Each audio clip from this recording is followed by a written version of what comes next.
Flu season is here, and it's time for us pharmacists to start encouraging the public to take the flu shots. Since 2010, the CDC estimates that over 140,000 hospitalizations each year are due to the influenza virus. From the year 2012 to 2013, the influenza virus was responsible for approximately 56,000 deaths. Here are some important bits of information or updates to keep in mind for this year's flu season. First tidbit to remember: the best time to take the flu shot is before the end of October. Generally, it takes about 2 weeks for the body to achieve the immunity from the vaccine. However, it is still beneficial to take the flu shot after October, even after January. Flu season typically peaks between December and February. Second tidbit to remember: the CDC recommends all patients over the age of 6 months to get the influenza vaccine each year unless there is a contraindication.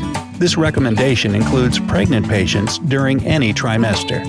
Next tidbit to remember: contrary to popular belief, administering vaccines to patients that have flu-like symptoms, such as running nose, cough, or even fever, is not contraindicated.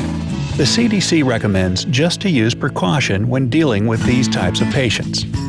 Next tidbit to remember: patients over the age of 65 are recommended to take Fluzone high-dose influenza vaccination. As we get older, our immune system becomes weaker, and we would need a higher dose of the flu shot to achieve the same benefits from the vaccine. Next tidbit to remember: the nasal spray version of the vaccine, Flu Mist, is recommended this year if only other injectable vaccination is not available or the patient is not willing to receive an injectable flu shot.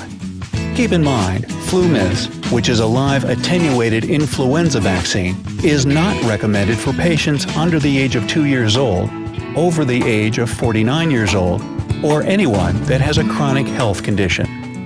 Next tidbit to remember: for those with egg allergies, the CDC Advisory Committee on Immunization Practices still recommends patients with egg allergies to still take the influenza vaccine even if the virus was egg-grown. Those who have experienced severe reaction to eggs in the past are recommended to have the vaccine administered at an inpatient or outpatient medical setting and supervised by a healthcare provider who can recognize and manage severe allergic reactions. So, if you have a patient who says they are allergic to eggs, find out how severe were the reactions they experienced in the past. If it is just a rash, then go ahead and administer the vaccine. If much more severe, advise them to get the vaccination done at his or her doctor's office. Last tidbit to remember: patients who are taking antivirals can still take injectionable influenza vaccines that are inactivated. However, with Flu Mist, a live activated influenza vaccine, influenza antiviral may reduce its effectiveness if administered 48 hours before or 2 weeks after administration. As pharmacists, we must try our best to convince our patients, our family members, our colleagues, and our friends the importance of getting the influenza vaccine. Being vaccinated will not only protect our patients, but it will also help decrease the spread of the virus, which will help protect those who cannot be vaccinated and those who are vulnerable to serious or deadly complications.